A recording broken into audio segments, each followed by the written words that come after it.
Merci beaucoup. Vous l'avez rappelé, j'étais aux affaires, si je puis dire, quand la loi ferroviaire de 2014 s'est mise en place.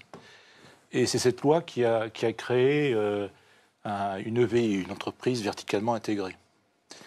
C'est un choix qui, à l'époque, qui est toujours extrêmement pertinent, très sincèrement.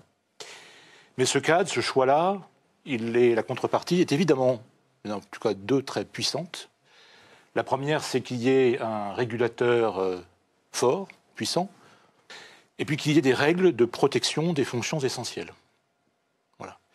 Ce sont les deux conditions pour que une solution intégrée soit, je vais dire, la meilleure possible. Toujours considérer qu'une séparation organique entre le gestionnaire d'infrastructure notamment et l'entreprise ou l'opérateur historique assurerait une meilleure lisibilité au système et renforcerait le signal impartialité. C'est-à-dire que quelles que soient les murailles de Chine qui sont mises en place, et elles sont mises en place de manière assez satisfaisante par le législateur, ce n'est pas le meilleur signal envoyé à la concurrence. Il y a toujours des risques concurrentiels liés à cette organisation. Alors, les risques concurrentiels, ils sont très variés, et je ne vais pas m'y attarder, mais ce sont les risques de conflit d'intérêts, vous l'avez mentionné, les risques liés aux échanges d'informations, aux informations confidentielles.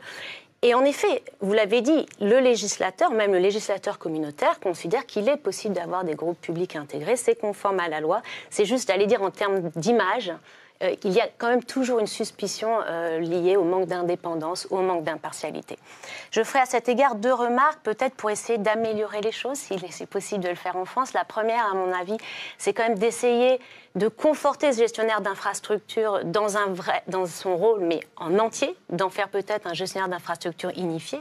Et dans l'avis de l'autorité de la concurrence, vous alliez également dans ce sens.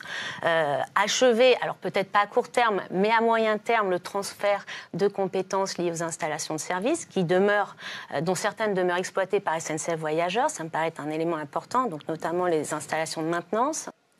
Réorganiser ou en tout cas rationaliser certaines missions de tête de la SA SNCF, et je pense en particulier à la SUGE, le service interne de sécurité de la SNCF. Pourquoi ne serait-il pas pour le coup rattaché à SNCF Réseau? Donc il y a à la fois des choses qu'il devrait récupérer d'un côté ou de l'autre.